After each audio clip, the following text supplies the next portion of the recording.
Lovely talking to you once again from the sidelines of the Pondi Lit Fest, and here I came across this foundation, the Anaadi Foundation, that are doing some spectacular work trying to bring Indian culture to the younger generation. And I'm joined by one of the workers and one of the directors of a particular program in the Anaadi Foundation. Nice to meet you. Why don't you introduce yourselves to our viewers there?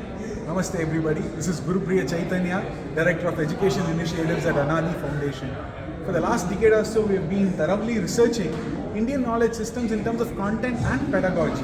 And there's a rich treasure trove of pedagogy that we are sitting upon that we would like to take to children. And so we have been publishing a few books that help a whole host of age groups decolonizing Indian education. We begin with, in fact, the preschool curriculum, so that the age-old Western rhymes that we study, how do we move away from it, bring it more cultural prominence, help children understand languages in India in a much better way through fun activities and so on. From there we move on to age 10 and above, and then we do a whole host of books on Indian sciences. And we do math and Ganita, and then we go to astronomy, Ayurveda and yoga in terms of neuroscience and modern sciences as well. But people say when they come across books like this, but what is Indian Vedas when you teach people about science, etc.? How do you address those people? Brilliant question, G. I think the thing about Indian knowledge systems is that what people don't understand about the Gurukula system is a black box idea of a Gurukula. Under a tree, there is somebody with a beard, there are 6 children sitting around. Otherwise, what's a Gurukula is something that people don't understand. But there was sound scientific knowledge without which shipbuilding, metallurgy, all the engineering that we have done couldn't have happened. And you're an engineer yourself? Yeah, I am an engineer, computer science engineer, and an MBA grad, and also a PhD scholar from IIT Bombay. From IIT no less. And many of us here in the team are from IITs, and we try to look at how, for instance, here is a beautiful poem. Math is weaved in poetry in the Indian tradition.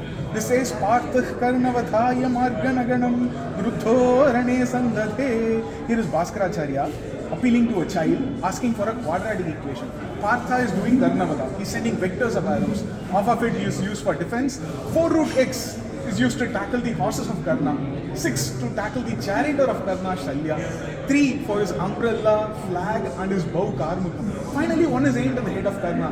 Now, Bhaskaracharya asks, how much arrows did Arjuna employ? Now, this is a beautiful song. There's an equation embedding in it.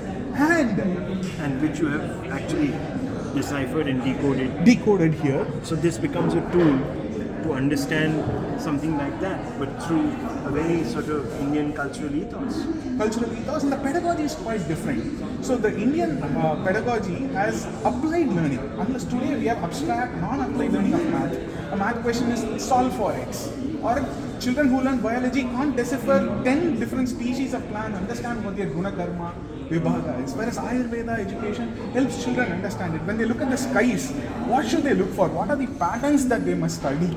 Today we take selfies looking at skies, but we can't understand the planetary motion and the impact that it has. The Indian calendrical system is a classic example of how do you map the skies. Today modern apps like people dismiss it as astrology.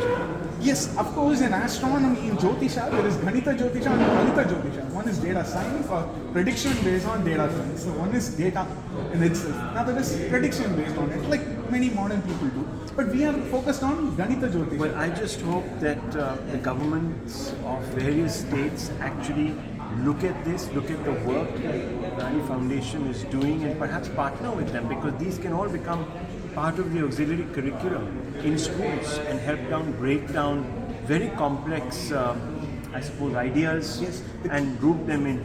You're bang on, G, because the cognitive abilities that this curriculum builds supplements what's available right now. Earlier, the tradition means you don't have a textbook. You've got to do it all here. So you've got to sit here, which means it improves your mathematical abilities, it improves your neurocognitive abilities in terms of when you chant, when you study a few things. It supplements the current education and in fact augurs to an extent where the phobia towards math, the phobia towards sciences can also be rid away. That's the promise of this. Please keep doing the wonderful work that you're doing, and I just hope that it can come more into prominence at some point and it becomes part of our national mainstream learning curriculum. Lovely meeting you. Namaste.